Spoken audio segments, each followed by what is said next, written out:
निरंजन अलख निरंजन हो अलख निरंजन। गुरुवर आज्ञा असावी। जालिंदर, गोपीचंदच्या राज्यात जे कार्य करायचे होते ते आता साध्य झाले आहे। तू आणि कानिफाने पुन्हा लोकांमध्ये जाऊन कार्य करणे अपेक्षित आहे। होय गुरुवर।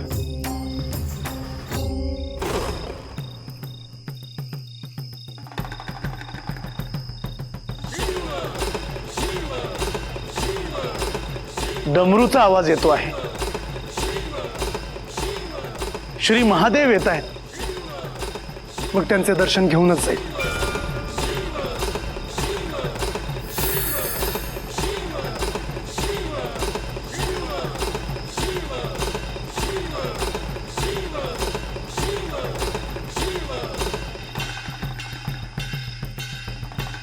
कल्याण हो।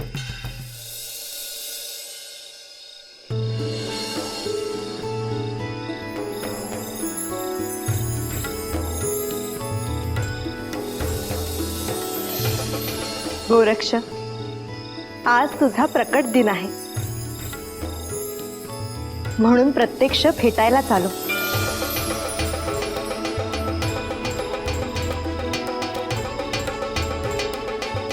माते, मी काय बोलू? माझ्याकडे शब्दच नाहीत।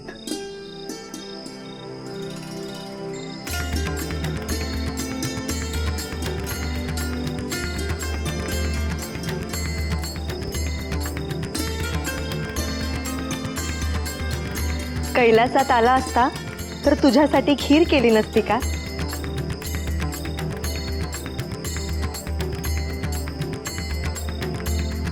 आपण मला आज दर्शन दिलेत, मला आणखीन काय हवं? गोरक्ष, यानंतर तुझ्यावर खूप मोठी जबाबदारी येणार आहे।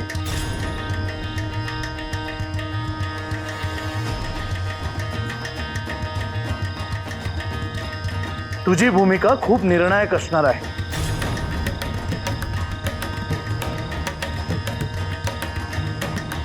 असं समज की नाथ परंपरेचे भविष्य तुझ्या हातात आहे।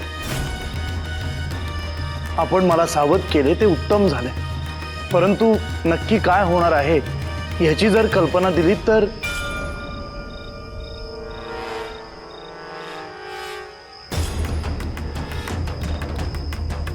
श्री दत्त महाराजांनी जे सांगितले तेच, की त्रिविक्रमच्या राज्यात तुम्ही लवकरात लवकर पोहोचणं आवश्यक आहे। हे श्री महादेव, आम्ही रात्रीतच प्रस्थान करू।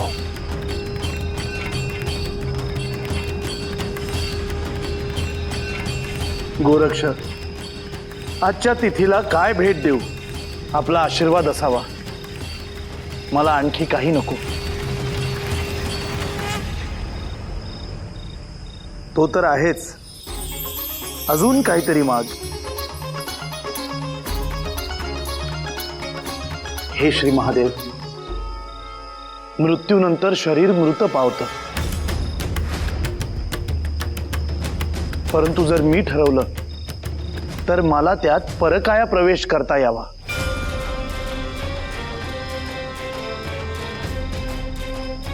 गोरक्ष, हे मच्छिंद्रला शिकवलं आहे।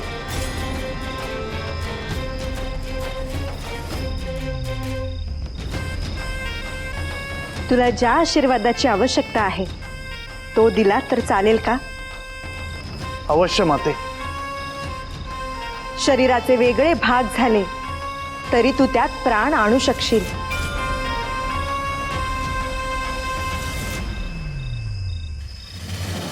परंतु सगळे भाग असणे आवश्यक आहे।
मला ही सिद्धी दिली, खूप मोठे ऋण झाले. तुझ्या हातून याचा योग्यच उपयोग होईल.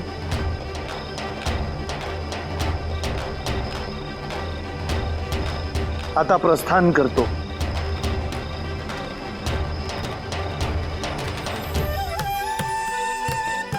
शुभम भवतु.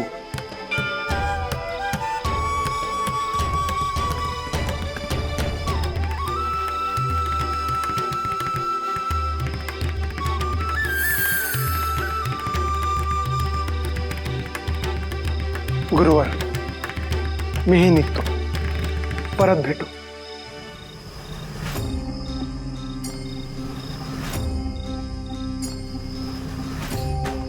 शुभम भवतु.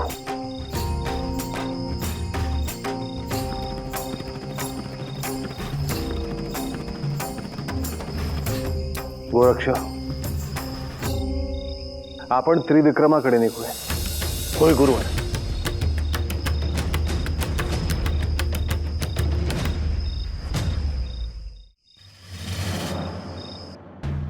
माझ्याकडून फार मोठी चूक झाली होती. ते सिद्ध झालं आहे, त्यात काही शंका नाही.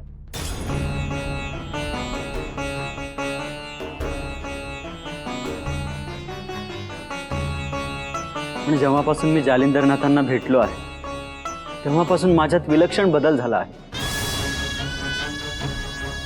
म्हणजे काय झालं आहे?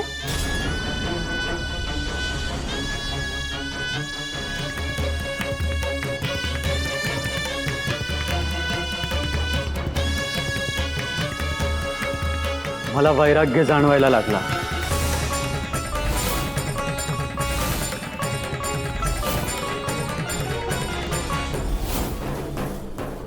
हे काय बोलता आहात तुम्ही? मला जे वाटतं आहे ते मी बोलतो आहे. तुम्ही असं म्हटल्यावर आम्ही काय करायचं?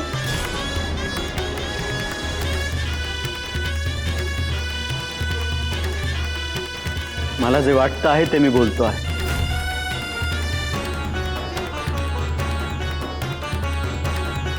अहो, असा काहीही विचार करू नका हो तुम्ही.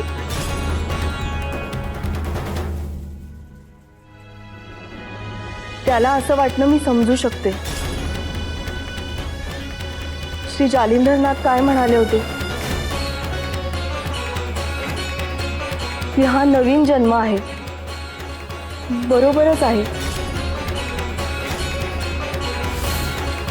परमेश्वर प्राप्तीपेक्षा दुसरा आनंद असूच शकत नाही. म्हणजे तुम्ही त्यांना विरक्त होण्यासाठी प्रवृत्त करत आहात?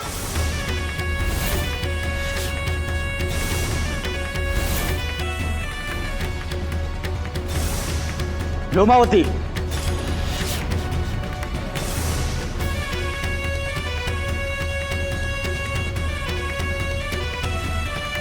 मर्यादा सोडून बोलू नको.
हा यम इथे कुठे चालला आहे?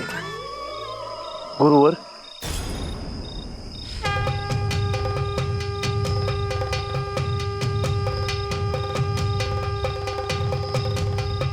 इथून यम गेला का? होय गुरुवर. म्हणूनच आपल्याला जाग केलं. याचा अर्थ काय समजायचा? त्रिविक्रम राजाकडे तू जात आहे.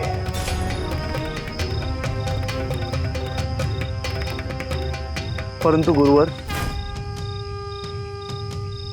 आपण जर त्रिविक्रम जिवंत असताना गेलो तरच काही उपयोग होईल.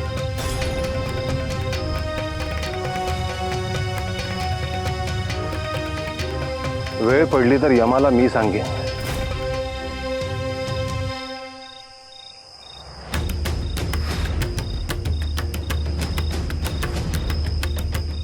कोण आहे इथे अंधारात? आलो आलो.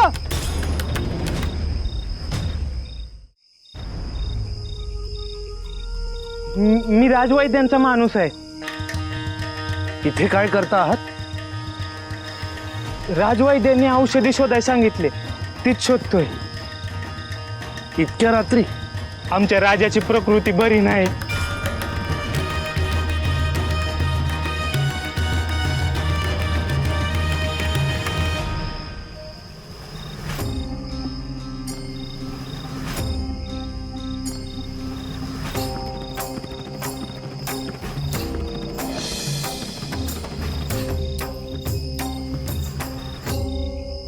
हीच औषधी हवी होती का?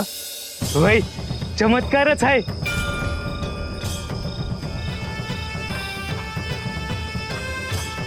शुभम भवतु. तुम्ही देवच आहे.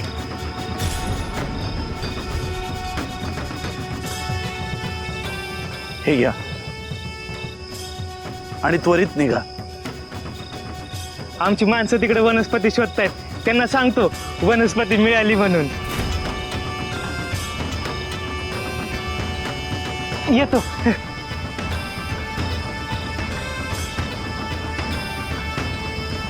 आपल्यालाही तात्काळ निघावं लागेल गोरक्ष. उशीर नको व्हायला. होय गुरुवर.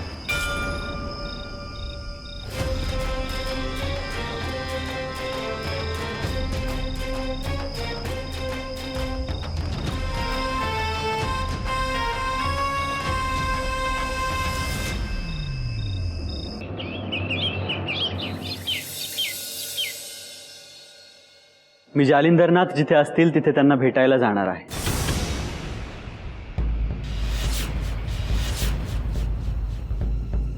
पण ते राज्यात नसतील. मी शोधेन त्यांना.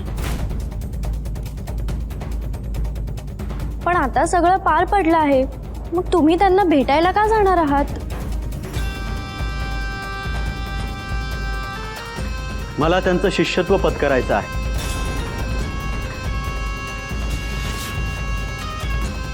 स्वामी, तुम्हाला तुम्ही केलेल्या कृत्याचा पश्चाताप झालाय, तो पुरेसा आहे.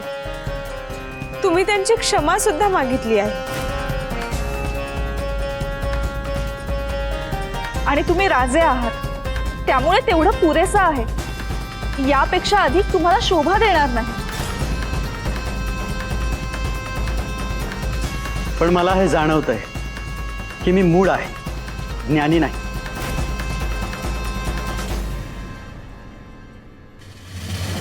असं का बोलता आहात? आजवर तुम्ही उत्तम राज्यकारभार केला आहे, तो ज्ञानी आहात म्हणूनच ना.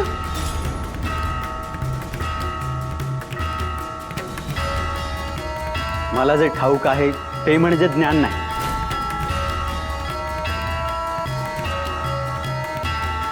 तुम्ही कुठेही जायचं नाही.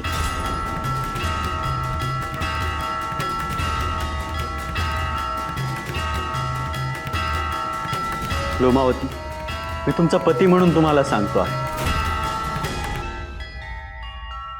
मला अडवू नका.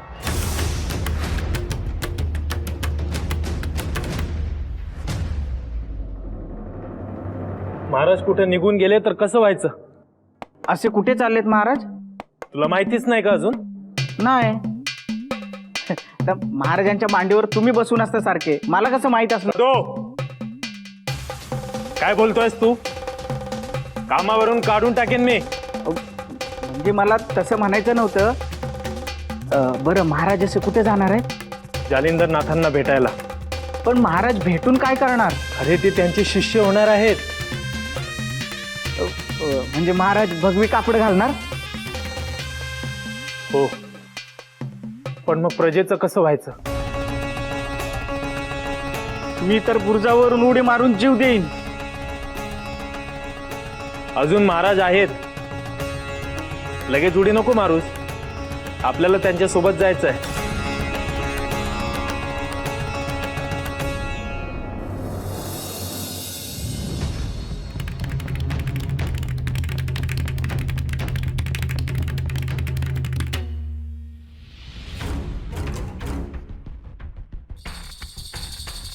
माते, गोपीचंद तू ये बैस.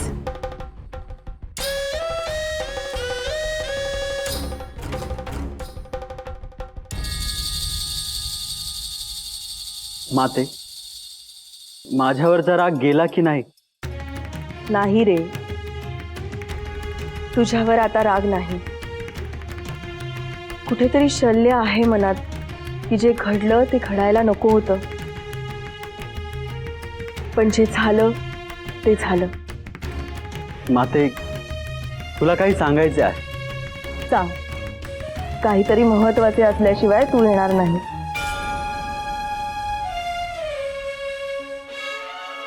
मला जालिंदरनाथ गुरु म्हणून हवे आहे.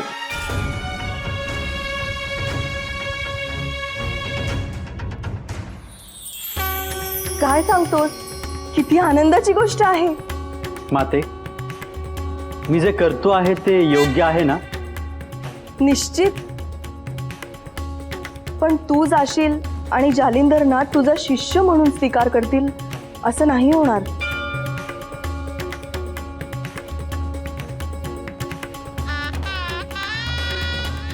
मला त्याची कल्पना आहे माते. गुरु आणि शिष्य हे सामान्य नातं नाही. माझा प्रत्येक गोष्टीचा उपभोग घेऊन झाला आहे. आता मला कसलाच मोह नाही. आता फक्त एवढीच इच्छा आहे, मला गुरु मिळावे आणि मी त्यांचं शिष्यत्व स्वीकारावं. तुझ्या मनासारखं होऊ दे. मीही काही गोष्टी ठरवते आहे. मी आता हे राजवैभव सोडून वानप्रस्थाश्रम स्वीकारावा असं म्हणते आहे.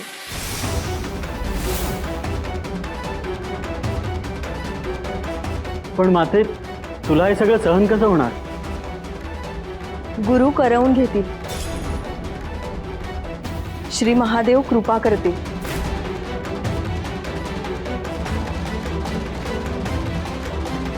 या सुखात कितीही अर्थ शोधला तरी हाती काही लागत नाही.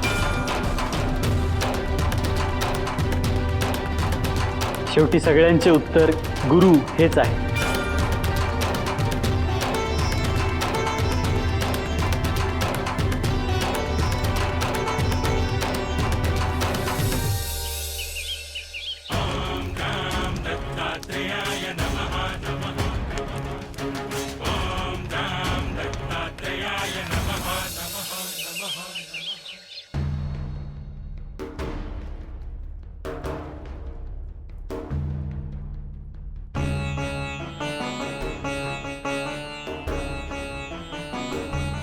सगळी व्यवस्था झाली ना?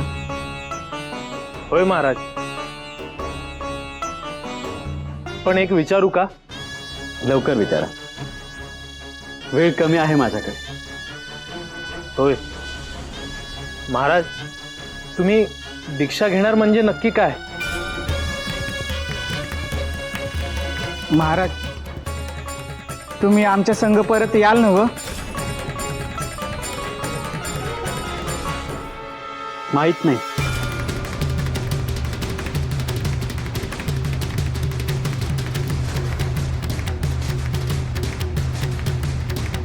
चला.